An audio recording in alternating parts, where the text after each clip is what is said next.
செம்மணி சிந்துபாத்தி புதைகுழி வழக்கு 3ஆம் கட்டத்தின் 27ஆம் நாள் இன்று அதிகாலை ஆரம்பிக்கப்பட்டு யாழ் நீதவான் எஸ் லெனின்குமார் அவர்கள் முன்னிலையில் அகழ்பணி ஆரம்பிக்கப்பட்டது. இன்று 14 மனித எண்பு தொகுதிகள் அடையாளம் காணப்பட்டு 5 மனித எண்பு தொகுதிகள் சுத்தப்படுத்தப்பட்டு அகழ்ந்தெடுக்கப்பட்டிருக்கின்றன.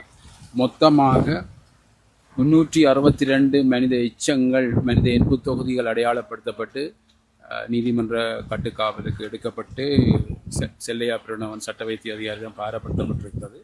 மொத்தமாக 380 மனித எச்சங்கள் இதுவரை அடையாளப்படுத்தப்பட்டிருக்கின்றன. இன்று எடுக்கப்பட்ட 5 மனித எண்பு தொகுதிகளில் ஒரு குழந்தையின் ஒன்றினுடையதும் சிறுவர் ஒருவருடைய மொத்தமாக 5 மனித எண்பு தொகுதிகள் எடுக்கப்பட்டிருக்கின்றன. அதே நேரம் கௌரவம் அன்று நாளை மறுதினம் 19ஆம் தேதி வெள்ளிக்கிழமை நீதி அமைச்சர் வருவதை உறுதிப்படுத்தி இருக்கின்றது. அதுக்கான விண்ணப்பம் செய்யப்பட்டதுக்கு அமைவாக அத்தோடு காணா போனோர் அலுவலக ஆணையாளர்களும் வர இருக்கின்றார்கள்.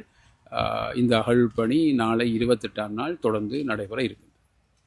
இலங்கையிலேயே கைப்பற்றப்பட்ட அதிக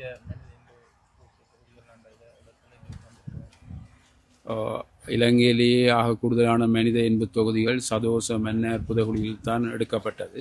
ஆனால் இன்று அகழ்ந்தெடுக்கப்பட்ட அடிப்படையில் 2ஆம் நிலையில் காணப்படுகின்றன. ஆனால் அடையாளம் காணப்பட்ட அடிப்படையில் இது ஒரு பாரிய மனித எண்பு புதைகுழியாக காணப்படுகின்றது. இது ஒரு பாரிய சந்தேகத்தையும் மக்கள் மத்தியில் பரவலாக ஒரு அச்சத்தையும் ஏற்படுத்தி இருக்கின்றது.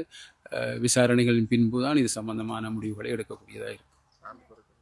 இன்று ஒரு சான்று பொருள் எடுக்கப்பட்டது 120 இலக்கமிடப்பட்டு ஒரு மனித எண்பு தொகுதியின் இடுப்பு பகுதியில் இரும்பு வடிவிலான ஒரு சான்று பொருள் எடுக்கப்பட்டு நீதிமன்ற கட்டுக்காவலில் சான்று பொருளாக பெறப்படுத்தப்பட்டது. காப்பு பிளாஸ்டிக் காப்பு ஒன்று சிறுவர் பெண்ணுடைய காப்பாக இருக்கலாம், ஆனால் அது இன்னும் அகழ்ந்தெடுக்கப்படவில்லை. எடுத்து சான்று பொருள் ஆக்கும்போது அது சம்பந்தமாக உங்களுக்கு கூறக்கூடியதாக இருக்கும்.